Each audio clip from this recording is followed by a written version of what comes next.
nisema hapana, mimi lazima utanilipa. Sitakufanyia kazi. Sitakufanyia kazi pia kanenda pia karudi kwa hii nyumba. Sasa nitakupea shwari. You want to pay my stuff? I will tell you your stuff. Your stuff now is my stuff. Mimi kama hao wafanyikazi wengine wapo mkono hivi. Mimi hautanifanyia. Shwari, usibeba vitu zangu. Mimi pesa yangu utanipatia. Nimetoka sifanyangi kazi ya bure. Mimi hizi ni vitu gani? Hizi ni vitu gani unafanya? Hizi ni vitu gani unafanya? Kazi ya bure hivi. Hapana. Usijaribu kuniambia kitu. Usiniambie. Pesa yangu utanipatia. Pesa yangu utanipatia. Wasichana wa kazi mtaanza kuwaheshimu. Hakuna hata mimi pesa yangu ni mingi. Hakuna kitu. Achana naye.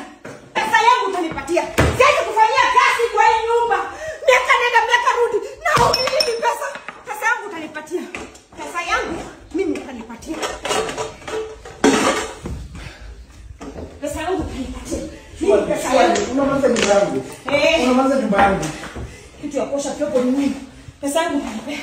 Pesa yangu. Unamaliza nyumba yangu. Nitakupa pesa yako. Wewe utanipea pesa yangu. Umeshinda ukisema utanipea pesa yangu. Nitakupea pesa yako. Nitakupea pesa yako. Utanipatia pesa yangu lini? 25th of May. Wewe unafikiria mimi ni mjinga? Unafikiria mimi ni mjinga, si ndio? Umeshinda ukiniambia hivyo mara ngapi? Unanipatia matarehe na asifanye kazi. Nitakupea pesa. Niko sure this time around. Nini inafanya niamini hii 25th utanipatia pesa yangu? Niko na show 24th of May. KICC. Inaitwa What It Takes. Watu watajaa ndani, VIP wanalipa 3500, regular wanalipa 1500. So nitachukua pesa yako 700 nikupe. Okay. Sikiza mdose. Sasa hiyo wewe sio mdose, unanisikia? Ninakupatia mpaka hiyo 25th. You better get those tickets. Otherwise, huyu msanii wenu naenda kumwaipisha. Last warning.